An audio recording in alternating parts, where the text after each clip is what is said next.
compartilhar a partir de hoje uma série chamada Por que Jesus Veio? Por que Jesus veio? Essa é uma boa pergunta, uma pergunta importante.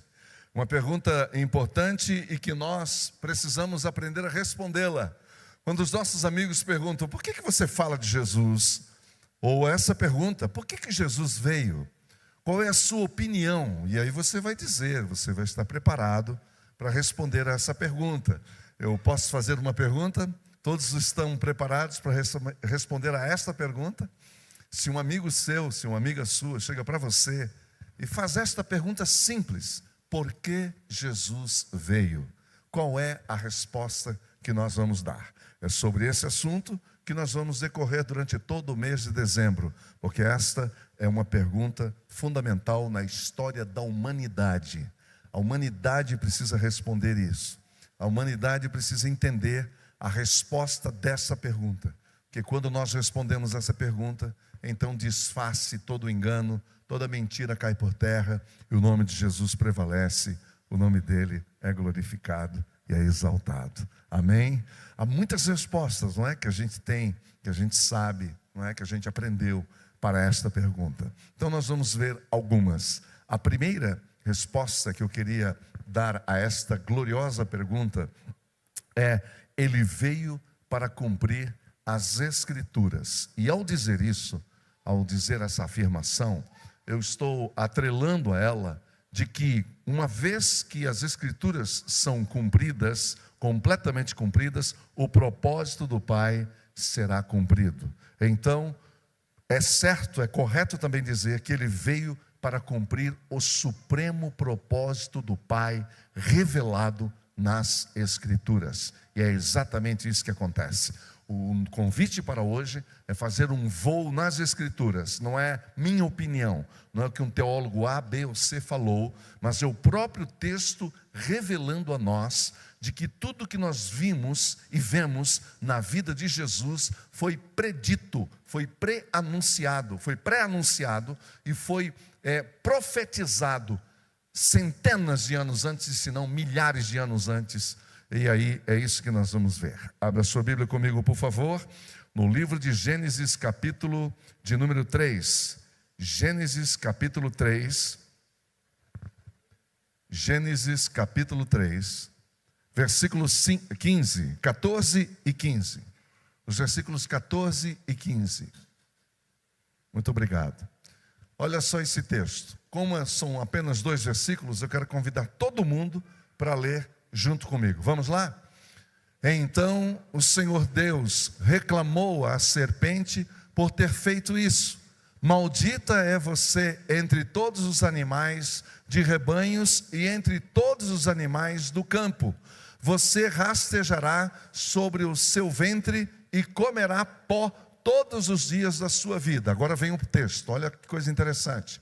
Olha o que o Senhor Deus disse à serpente após a queda do casal, ou dos nossos ancestrais, ou dos nossos pais, no jardim do Éden. Vamos juntos? Porém inimizade entre você e a mulher, entre a sua descendência e a descendência dela, que ferirá a sua cabeça, e você lhe ferirá o calcanhar. Mantenha o texto na tela, por favor. Vamos orar mais uma vez. Senhor Jesus, muito obrigado pela tua palavra. Muito obrigado porque ela se cumpre. O Senhor é fiel e o Senhor cumpre a sua palavra. Toda a palavra foi cumprida. Não há uma palavra que não tenha sido cumprida ou que não se cumprirá. Por isso nós cremos na tua palavra. A tua palavra falou sobre o teu filho há milhares de anos atrás, que ele viria e ele veio. A tua palavra falou que o teu filho iria passar pelo sofrimento e ele passou pelo sofrimento. A tua palavra disse que ele seria rejeitado e nós vimos pela própria palavra que ele foi rejeitado. A tua palavra disse que ele morreria pelo pecado de muitos e ele morreu pelo pecado de muitos. A tua palavra disse que ele ressuscitaria e ele ressuscitou ao terceiro dia. A tua palavra disse e diz e afirma e profetiza que Ele um dia voltará para buscar o seu povo, e é esta a nossa esperança, esta é a nossa fé. Nós estamos aguardando o cumprimento desta profecia, e é isso que nos traz esperança, que ilumina os nossos olhos e aquece o nosso coração. Em nome de Jesus, amém. Vamos aplaudir para essa palavra.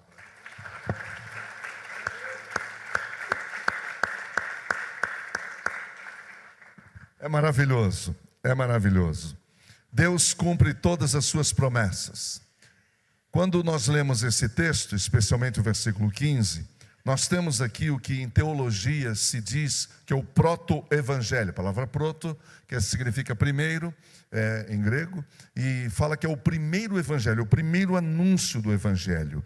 É assim que ele é conhecido no mundo teológico. É uma declaração acerca da vitória de Jesus sobre Satanás e as forças do mal. Por isso que está se dizendo ali no texto, olha, e a descendência dela, está falando dela, a mulher. Porque aqui, gente, após a queda, após a rebelião, após o casal ter assumido o controle, entendeu? Porque é isso que está o pecado. As pessoas perguntam o que é pecado. Pecado é todas as vezes que eu assumo o controle, que o controle está nas minhas mãos. Todas as vezes que eu tiro das mãos do Todo-Poderoso o controle, nisto eu estou pecando. Porque a partir daí, já não é mais a natureza divina que dirige, o que faz as coisas acontecerem, o modus operandi. Agora sou eu, agora está na minha mão. Quando você lê o texto de Gênesis 1, Gênesis 2, você vai ver claramente que Deus deixou muito claro o que era para fazer e o que não deveria ser feito. Então, Deus deixou a sua palavra clara, mas aí houve uma escolha. O casal escolheu, e eu não digo só ela, porque ele também. Então é o casal. O casal fez a opção. Conheciam a palavra de Deus, mas preste atenção, deram mais atenção, valor, credibilidade à palavra da serpente do que à palavra do Criador. Então aqui se estabeleceu o pecado. O maior pecado da humanidade não foi comer o fruto. O maior pecado da humanidade não foi a desobediência. O maior pecado da humanidade foi a incredulidade. Porque a incredulidade abriu a porta para a desobediência. Está todo mundo me acompanhando? Tem que ficar ligado aqui, senão vai perder o esquema. Entendeu? Então, primeiro pecado. E observe se não é exatamente isso. Eu e você, antes de desobedecermos, nós somos tentados a não crer no que o Senhor está falando para nós, no que não crer na palavra de Deus. Este é o nosso desafio. Por isso eu continuo convocando vocês, animando vocês, desafiando você a beber da palavra, a comer da palavra, a se alimentar da palavra, porque quanto mais forte a palavra ficar impregnada com palavras de fogo gravadas no seu coração, menor será a possibilidade de você ser rebelde contra Deus. Porque quem ama essa palavra, quem come essa palavra, quem vive essa palavra, vai ficar completamente cheio da palavra e vai fechar todos os espaços para qualquer outra coisa. Não foi o que aconteceu com o casal, infelizmente, e por isso veio a consequência, o desdobramento, o resultado, que já havia sido antecipadamente anunciado pelo próprio Deus. Por isso que Deus é justo, Deus é bom, Deus é amor, mas Ele é justo, e uma vez que foi quebrada a sua palavra, então o Senhor Deus diz, bom, diante disso, não há mais como ter comunhão com vocês. E eles são expulsos do jardim. Porém, antes de serem expulsos do jardim, há esta palavra clara, que o Senhor começa pela serpente, trazendo juízo sobre a serpente, e depois Ele fala para a mulher e fala para o homem, e a história da humanidade nunca mais foi a mesma. A outra coisa importante a se dizer sobre o proto-evangelho é que a partir deste momento, deste exato momento, tudo o que vai acontecer, todos os fatos bíblicos, toda a orientação bíblica do Antigo Testamento vai estar apontada para o Novo Testamento, para o futuro.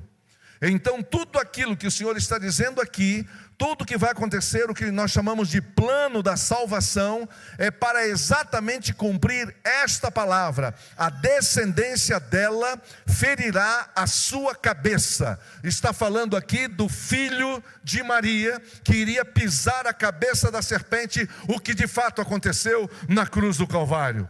Amém? É isso que aconteceu.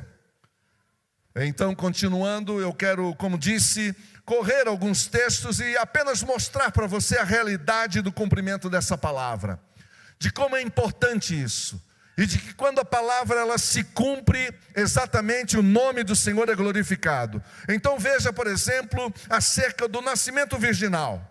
700 anos antes de Maria ter dado à luz ao seu primogênito, por obra do Espírito Santo.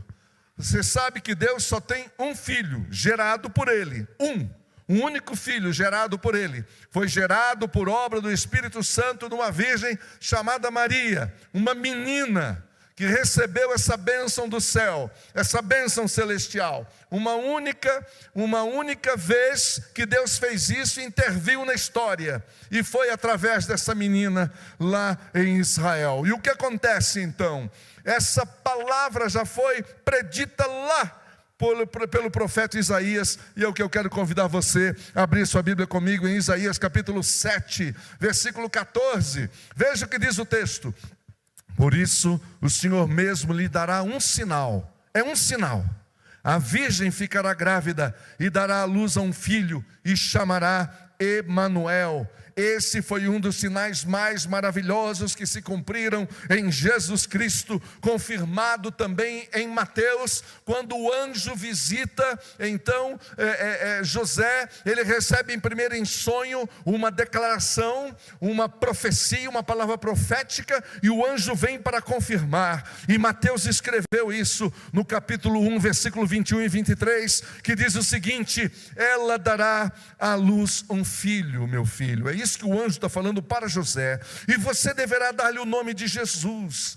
Jesus significa Jeová que salva, Jeová salvará, que é a mesma raiz do nome de Josué, o Deus que salva, o Deus que age. Dará à luz a um filho e você dará o nome de Jesus, porque ele salvará o seu povo dos seus pecados. E tudo isso aconteceu para que se cumprisse o que o Senhor dissera pelo profeta, dizendo: a virgem ficará grávida e dará à luz um filho e lhe chamarão Emanuel, que significa Deus conosco. Quando você pega esse texto, e se não, vamos imaginar que não acontecesse em Jesus isso, a pergunta seria: de quem estaria ele falando? O que significou essa profecia? Isso nunca aconteceu? E aí a resposta é simples: sim, aconteceu, e Mateus registrou a palavra profética. Então Jesus veio para cumprir as Escrituras, que estão completamente alinhados com o propósito, o supremo propósito do Pai. O supremo propósito do Pai. Jesus veio para encarnar essa palavra. Ele é a palavra encarnada, para viver absolutamente todo o propósito do Pai, para que víssemos a glória de Deus no Filho. Agora, eu queria chamar a sua atenção para um grupo de salmos que nós chamamos de salmos messiânicos. O que são os salmos messiânicos?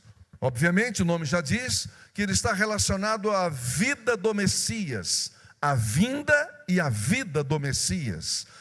Incrivelmente, esses salmos, vários deles, nós temos vários salmos, só vou citar aqui alguns: o 2, o 8, o 16, o 22, o 34, o 35, 40, 41, 45 e outros mais. É só para dar uma dica para você de quantos salmos nós temos que são salmos messiânicos. Mas um deles que se destaca dentre os outros, é o Salmo 22. Então eu queria fazer um paralelo para você ver como que Jesus precisava vir para que a sua palavra, ou a palavra do Pai, pudesse se cumprir. Veja o verso 1 do Salmo 22, por favor, que diz: meu Deus, por que me abandonaste?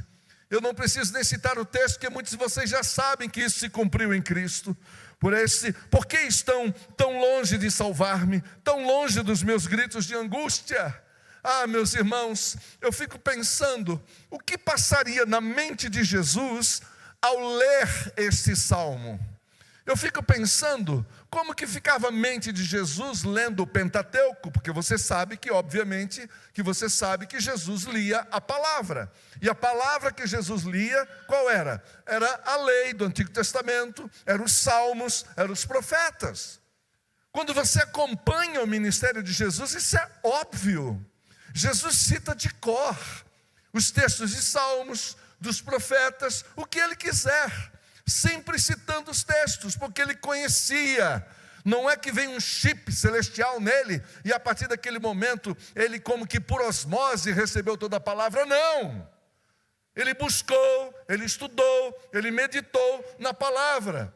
E eu fico imaginando o que passaria na mente dele, daquele jovem galileu, lendo algo que ele sabia que se cumpriria na vida dele.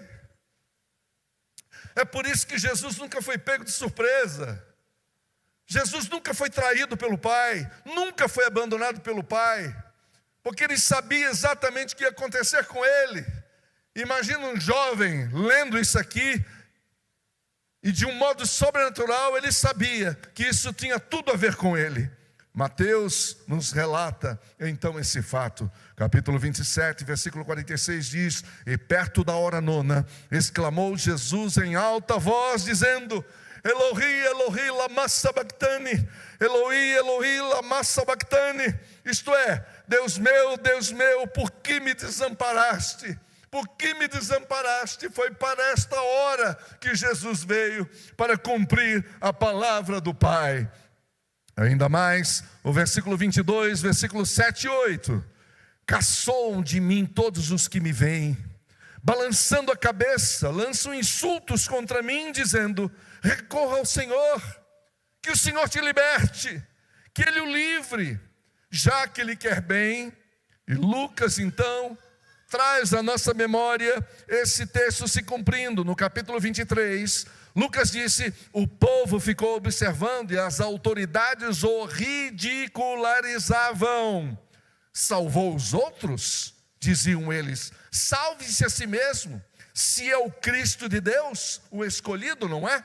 Você não falou isso, você não se apresentou, você não se identificou como Cristo, como ungido, como Messias, então salve-se a si mesmo. O cumprimento da palavra. Capítulo 22 de Salmos, verso 16. Olha o que o salmista escreveu. Profeticamente, cães me rodearam. Quando você olha para a vida de Jesus, o que você vê no entorno de Jesus? Além de seus discípulos, senão um monte de cães rangendo seus dentes com ódio profundo dele. Isso desde sempre. Mas quando você pega o evangelho de João, e com calma, sem correria e pressa, você viaja, faz a viagem pelo capítulo 12, por exemplo, você vê claramente a rejeição do seu próprio povo em relação à pessoa de Jesus e, por óbvio, a rejeição ao Messias, ao Cristo de Deus. E então ficou claro para Jesus que ele estava sendo rejeitado. Eles olhavam para Jesus com ódio, como um cão raivoso, como um Rottweiler. E são todos aqui, aspas, muitas aspas, crentes. Nós não estamos falando de um grupo de pagão. Nós não estamos falando de gente aqui de uma outra religião. Nós estamos falando do povo judaico, que conhecia a Torá, que conhecia as Escrituras, que conhecia os profetas, que falavam os salmos de cor e salteado. Os que, no entanto, o coração deles se endureceu. E por causa disso eles se transformaram em cães raivosos. E ao dizer isso eu quero dizer que isso é muito fácil acontecer com qualquer um de nós. E que só pela misericórdia de Deus é que isso não acontece conosco. Apenas isso. É apenas isso. Porque todos nós somos sujeitos ao pecado. Todos nós somos sujeitos à queda. Todos nós somos sujeitos à rebelião. Então, olha o que o salmista previu há milhares de anos antes. Falando exatamente isso, sobre os cães me rodeando, um bando de homens maus me cercou. E quando eu leio isso, eu me lembro de Jesus olhando para aqueles homens e sendo muito sábio, com discernimento no Espírito, respondendo exatamente o que precisava ser respondido, nada mais e nada menos, porque Jesus conhecia o que estava no coração daqueles homens. Vocês lembram desse texto? Que Jesus sabia o que estava na mente deles, que Jesus sabia o que estava no coração deles, sabia o que estava, qual era a motivação do coração deles. E aqui então é para deixar mais claro ainda: perfuraram minhas mãos e meus pés. Sobre quem o salmista está falando? Sobre quem o salmista está falando? Quem teve as suas mãos e seus pés perfurados e que fez toda a diferença na história? Veja então o cumprimento disso em João capítulo 20, versículo 25 e 27. Os outros discípulos lhe disseram: vimos o Senhor. Mas ele lhes disse: se eu não vir, está falando de Tomé, que alguns irmãos chamam de o incrédulo, né? Eu não vejo assim. Eu vejo como aquele que tem os pés no chão, aquele que não era emotivo, que não era levado pela emoção, mas alguém com os pés no chão, entendeu? Aquele que pensava, não foi movido pela emoção. Se eu não vir as marcas dos pregos nas suas mãos, não colocar o meu dedo onde estavam os pregos e não puser a minha mão no seu lado, eu não crerei. E Jesus então disse a Tomé: coloque o seu dedo aqui, veja as minhas mãos, estenda a mão e coloque-a no meu lado. Pare de duvidar e creia. Isso vindo de Jesus é outra história.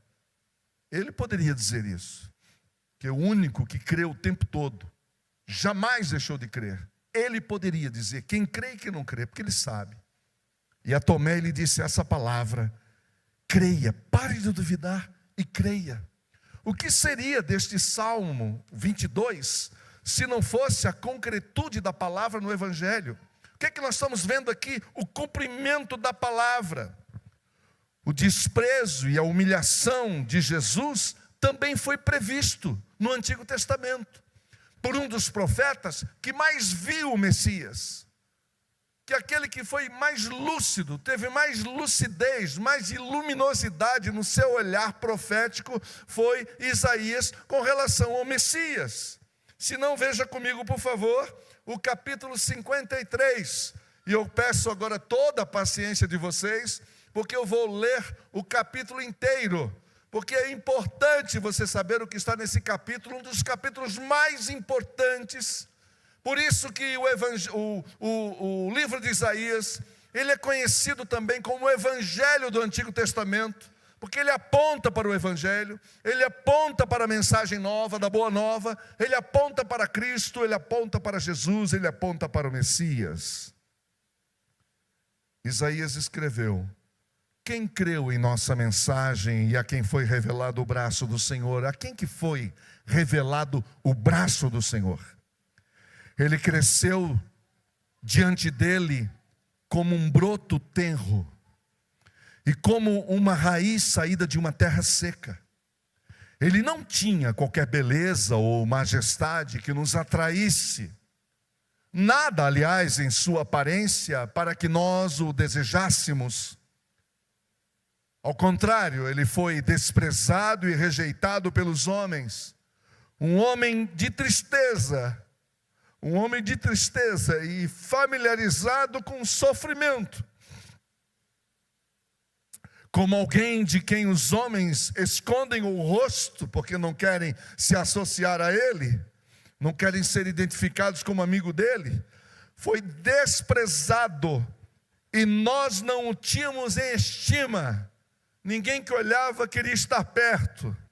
Certamente ele tomou sobre si as nossas enfermidades e sobre si levou as nossas doenças. Você está ouvindo isso? Você crê nessa palavra? Que o Senhor levou sobre si as nossas enfermidades e levou as nossas doenças. Você crê nessa palavra? Em quem que isso se concretiza? Em quem que isso se realiza? Senão no Cristo de Deus. Sobre si levou as suas doenças, contudo, nós consideramos castigado por Deus, por ele atingido e por ele, pelo Pai, afligido. Mas ele foi traspassado por causa das nossas transgressões. Foi por causa das nossas transgressões. Foi esmagado por causa das nossas iniquidades. O castigo que nos traz a paz estava sobre ele, e pelas suas pisaduras nós fomos curados. Todos nós, tal qual ovelhas, nos desviamos, escolhemos nosso próprio caminho. Cada um de nós se voltou para o seu próprio caminho, ou seja, para o seu próprio umbigo. É isso que Isaías está dizendo. Por causa do nosso egoísmo. E o Senhor fez cair sobre ele a iniquidade, sabe de quantos? De todos nós. Sobre um filho inocente, puro, perfeito, que foi Jesus. Ele foi oprimido, ele foi afligido, contudo não abriu a sua boca. Isso acaba comigo. Quando o meu ego se exalta por me ter sentido desrespeitado ou ferido pela palavra de quem quer que seja. Eu fico com vergonha que o Espírito Santo me traz logo à mente isso. Ele não abriu a sua boca. Que o nosso negócio é, eu vou mostrar para esse cabra com quantos paus se faz uma cangaia, não é assim? Ele não sabe com quem está mexendo, não é assim? Que o nosso orgulho responde, que a nossa arrogância responde, que o nosso ego responde. Pois então, quem é este homem? Quem é este que não abre a boca? Quem é esse cordeiro que é levado para o matadouro e como ovelha muda, que diante dos seus tosqueadores fica calada? E quem quiser ver isso hoje é muito fácil, é só clicar lá no Google e você vai ver como é que é feito o tosqueamento de uma ovelha. E é por essa razão que esse animalzinho foi escolhido para servir de metáfora, de comparação, porque ele simplesmente não reage. O animal é pego pelo pescoço, levantado e passado então a máquina para tosquear e para tirar toda a lã sem gemer, sem falar nada. Essa é a figura usada para se referir ao Messias. Diante dos seus tosqueadores ele fica calado e ele não abriu a sua boca. Quantas vezes nós abrimos a nossa boca e vem um desastre logo após. Vem um tsunami. E depois a gente corre para Deus para nos ajudar a corrigir um tsunami que eu mesmo criei. Que nós mesmos criamos. Com julgamento opressivo ele foi levado, claro. Julgamento unilateral, os advogados estão aqui, ó. Não teve defesa, não teve ninguém para defender. Isso lembra muito Paulo. Paulo não teve ninguém para defendê-lo. Ninguém para dizer esse homem é inocente. O que ele fez de mal? Ninguém para falar isso. Foi com julgamento opressivo, ele foi levado. E quem pôde falar dos seus descendentes? Quem pôde? Quem pôde? Pois ele foi eliminado da terra dos viventes por causa da transgressão do meu povo. Ele foi golpeado, brutalmente golpeado. Foi-lhe dado um túmulo com os ímpios e com os ricos em sua morte. É fácil constatar isso, é só ler sobre José de Arimateia. Embora não tivesse cometido qualquer violência e nem houvesse qualquer mentira em sua boca, não foi encontrado. Nunca mentiu, nunca falou uma inverdade. Esse é o Messias, esse é o Cordeiro. Contudo, foi da vontade do Senhor, olha a palavra forte aqui, esmagá-lo e fazê-lo sofrer. Me lembra lá em Hebreus 5:8, ele mesmo sendo filho, quem sabe o texto vem comigo, ele mesmo sendo filho, aprendeu a obediência através do sofrimento. Foi isso que o escritor aos Hebreus disse, registrou. E olha que interessante, aqui está, violentamente, a vontade do Senhor foi esmagá-lo e fazê-lo sofrer, e embora o Senhor faça da vida dele uma oferta pela culpa, ele verá a sua prole e prolongará os seus dias, e a vontade do Senhor prosperará em sua mão. De quem esse texto está falando. Depois do sofrimento de sua alma, ele verá a luz e ficará satisfeito. Pelo seu conhecimento, meu servo justo. Quem é o servo justo? Quem é o servo e quem é o servo justo? A palavra servo aqui é escravo, você sabe. Foi colocado servo, sabe por quê? Para soar melhor aos nossos ouvidos. Você acredita que eu li isso no comentário? Que foi tirada das antigas traduções, que era escravo, para colocar uma coisa que amenizasse os nossos ouvidos, tão sensíveis, não é? Esses ouvidos sensíveis que nós temos, todos nós. É impressionante isso. O conhecimento do servo justificará muitos, ele levará a iniquidade deles. Por isso, eu lhes darei uma porção entre os grandes, e ele dividirá os despojos com os fortes. Aleluia. Porquanto ele derramou a sua vida até a morte, e foi contado entre os transgressores.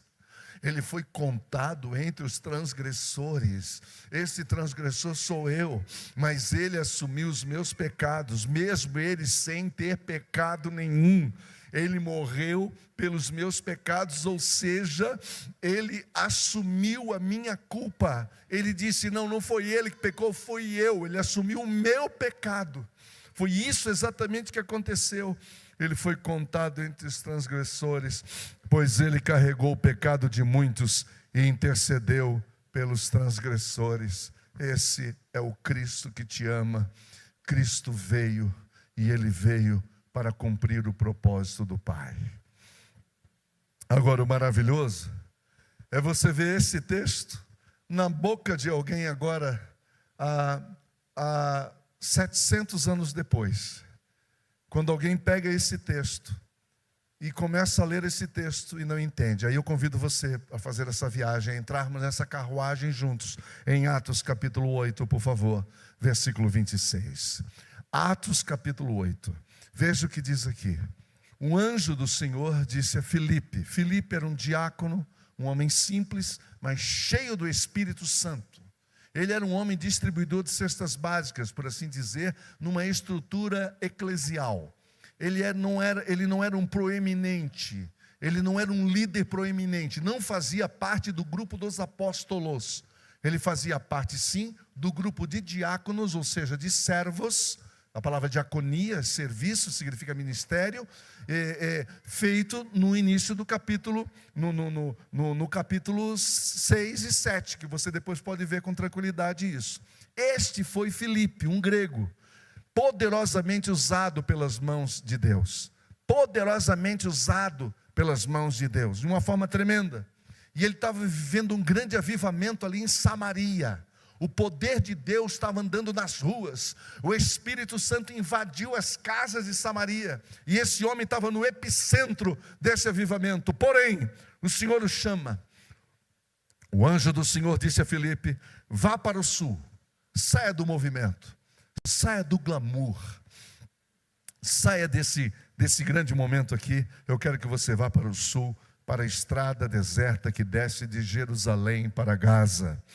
Ele se levantou e partiu. Com Filipe era assim, e deve ser assim conosco também. Ele se levantou e partiu, não perguntou, não questionou, não disse, mas está bom o movimento aqui está bombando, é aqui que eu quero ficar. Não, levantou-se e foi. Que mais? No caminho, encontrou um eunuco etíope. É sempre no caminho, é sempre no caminho. Isso é outro texto, isso aqui dá vazão para outra mensagem, mas eu não posso deixar de destacar isso. É no caminho. Você está esperando o quê para ser usado pelo Senhor? É no caminho, é no teu caminho. O Senhor já te colocou no caminho, uns mais perto, outros mais longe, mas vocês estão no caminho. Vocês estão encontrando pessoas todo dia, vocês estão se encontrando com gente todo dia, no elevador, em qualquer lugar. É no caminho. Presta atenção nessas pessoas. Foi o que Filipe fez. Olha só que interessante. No caminho encontrou um eunuco etíope. Essa Etiópia, essa relação é incrível. É um outro momento. um oficial importante, encarregado de todos, não de alguns, não era um departamento. O camarada, ele era encarregado de todos os tesouros de Candace, a rainha dos etíopes. E aqui existe uma relação profunda, principalmente para quem gosta de estudar isso. Vocês sabem do que eu estou falando aqui. E esse homem viera a Jerusalém para adorar a Deus. Olha que interessante isso aqui. E esse homem veio para Jerusalém para adorar a Deus. E de volta para casa ele compra o rolo, que não devia ser barato. Concorda? Não devia ser barato. Comprou o rolo de Isaías. E sentado em sua carruagem lia o profeta Isaías. Estava lendo o rolo. E o Espírito Santo disse ao disponível, ao improvável, ao disponível, ao que estava no caminho. Quantas vezes o Espírito Santo já falou comigo e com você? Nós só não ouvimos porque nós não nos sentimos ainda que podemos ser usados pelo Espírito Santo. E o Espírito Santo quer justamente usar você. Porque quanto menor, quanto mais improvável, mais Ele usa. Isso é maravilhoso. E o Espírito Santo disse a Filipe: aproxime-se dessa carruagem e acompanha. Foi só isso. Chega perto. Então Filipe correu. Ele não andou, ele correu para a carruagem e ouviu, ao ponto de ouvir, o homem lendo o profeta Isaías. E obviamente que a leitura era audível. Então, numa leitura audível, estava lendo, como se deve ler a Bíblia mesmo. Você tem que ler ouvindo a sua voz. É isso que você tem que fazer. Não é ficar lá lendo, parece uma coisa do outro mundo. Não, lendo, você tem que ler. Quando você lê com voz audível, aquilo vai entrando dentro de você. E é isso que esse homem estava fazendo. Ele estava lendo as Escrituras. E aí, Filipe perguntou: o senhor entende o que o senhor está lendo? Quem leu esse livro? Entendes o que lês? Muito bem, então vocês sabem o que nós estamos falando aqui. Olha lá. Entendes o que lês? E aqui vem a ciência da interpretação, da hermenêutica. Ele respondeu: como posso entender se alguém não me explicar? E aqui vem um ponto maravilhoso, que tem tudo a ver com o que nós estamos falando aqui nessa manhã. Assim convidou Filipe para subir-se e sentar-se ao seu lado. O eunuco estava lendo esta passagem da Escritura, vocês vão reconhecer. Ele foi levado como ovelha muda para o matadouro. E como cordeiro mudo diante do tosqueador, ele não abriu a sua boca. Em sua humilhação foi privado de justiça. Quem pôde falar dos seus descendentes, pois a sua vida foi tirada da terra? E aí o eunuco perguntou: Filipe, me diga uma coisa, por favor, me esclareça isso. De quem é que o profeta está falando? De quem que o profeta está falando? Ele está falando de si mesmo? Ou ele está falando de um outro? De quem que esse homem está falando? Então Filipe, começando com aquela passagem da Escritura, anunciou-lhes as boas novas de Jesus, que isso denuncia a vida devocional de Filipe, que conhecia as Escrituras. Esse homem conhecia as Escrituras. Eu tenho que estar preparado, você preparado, quando um amigo chegar para você e dizer: o que significa isso? Com todo respeito, eu vou dizer, a maioria dos crentes sai correndo diante desse pedido.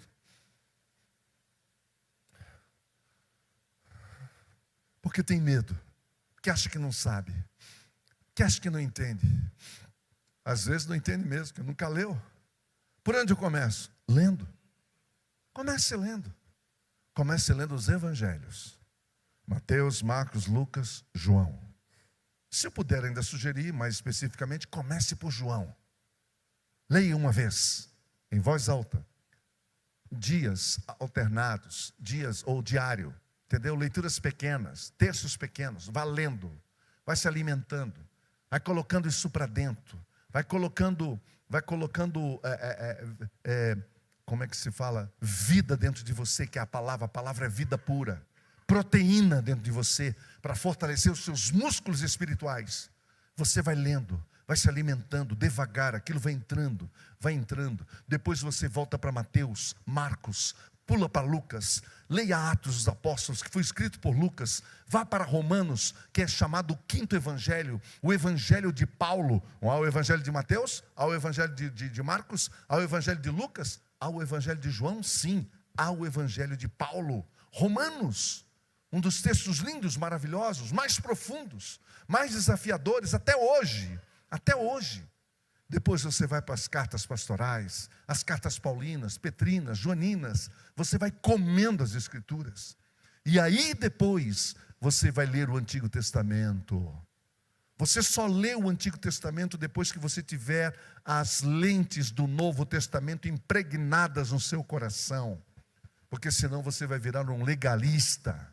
Vai virar um legalista. E você tem que ir para o Novo Testamento com o coração cheio da graça, que já pegou Abraão de jeito lá atrás. Entendeu? É a mesma graça. E você vem viajando durante o texto. Prosseguindo pela estrada, chegaram a um lugar onde havia água. O eunuco disse: olha, aqui há água. O que me impede de ser batizado? Ainda bem que não era eu que estava aqui, que se fosse eu, dizia: você tem que passar por uma classe. Eu não sei se você sabia, mas são 4 semanas, amigo. Volta a carruagem, vão para Jerusalém. Era isso que eu ia falar para o cara. Entendeu? Era isso que as igrejas de hoje iam falar para ele. Precisamos fazer um treinamento, você precisa fazer isso, precisa fazer aquilo. Sabe o que foi a resposta do Filipe? A resposta dele foi a seguinte: você pode. Claro que pode. Só tem uma coisa: você crê de todo o coração? Porque se você crê de todo o coração, nada te impede. Sabe qual foi a resposta do eunuco? Esse recém-nascido.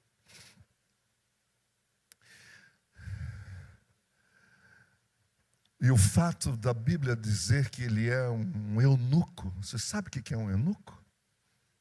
Você já ouviu falar sobre o eunuco?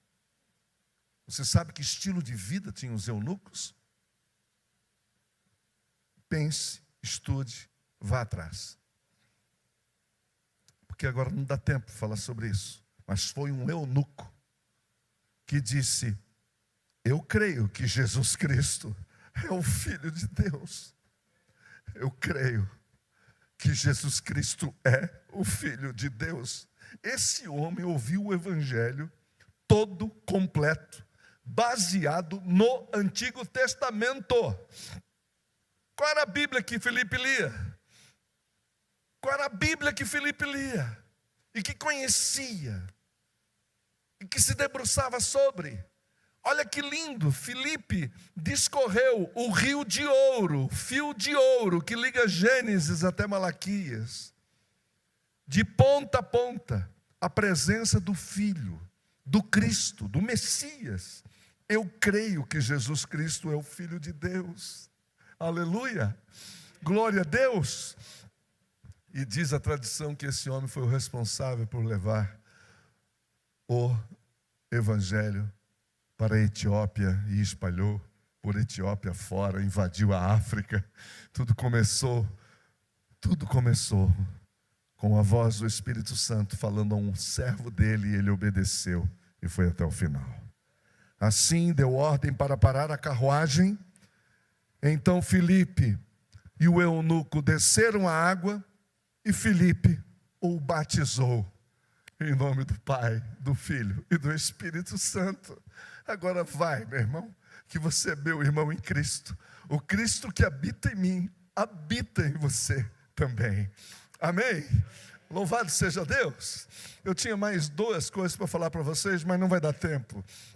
Eu ia falar sobre o derramamento do Espírito em Atos 2, não é? Que se concretiza, que é uma palavra uma palavra de Atos 2 é o sermão de Pedro. Todos estão lembrados? Então, Pedro, quando prega, ele prega baseado no texto do Antigo Testamento, no profeta. Qual que é o profeta? Primeiro, Joel.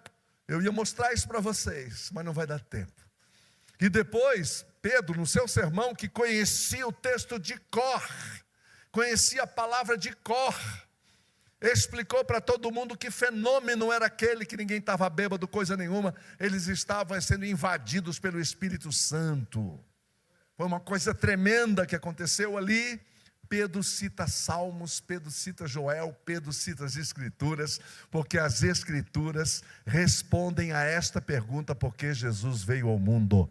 E quem batiza com o Espírito Santo é Jesus. É exatamente isso. E a última palavra que eu ia ler com vocês, e não vamos fazê-lo por falta de tempo, é Isaías 61, que vocês sabem: o Espírito do Senhor está sobre mim, pelo que o Senhor me ungiu para pregar boas novas aos quebrantados. Não foi?